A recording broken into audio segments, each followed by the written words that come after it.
आज मी बनवला होता थंडगार मठ्ठा। तर यालाच ना मसाले ताक असंही म्हणतात।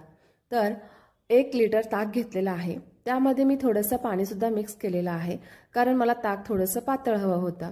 तुम्हाला जर पातळ जरा नको असेल तर प्लीज स्किप करा पाणी। तर त्यानंतर मी यामध्ये जिरे जे आहे भाजून मस्त कुटून घालत आहे, कारण भाजल्यानंतर जिऱ्याचा फ्लेवर खूप छान येतो।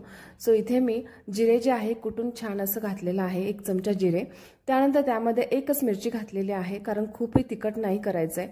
सो 1च मिरची घातलेली आहे बारीक कट करून, आणि मग त्यामध्ये 1 चमचा साखर घातलेला आहे, आणि त्यानंतर चवीनुसार मीठ घालायचं आहे। तर तुमच्याकडे सेंधव मीठ असेल तर किंवा दुसरं जे नेहमीचं रेग्युलर व्हाईट मीठ असेल तर तेही घालू शकता। सो चवीनुसार मीठ घालायचं आहे आणि छान असं मिक्स करून घ्यायचं, आणि वरून थोडीशी कोथिंबीर सुद्धा घालायची आहे। सो खूप छान आणि मस्त होतं, घरी नक्की ट्राय करा। तर आम्ही इकडे मठ्ठा म्हणतो, तुम्ही काय म्हणता ते नक्की सांगा कमेंट करून। तर ही रेसिपी आवडली असेल तर लाईक करा आणि सबस्क्राईब नक्की करा। भेटू पुन्हा, बाय बाय।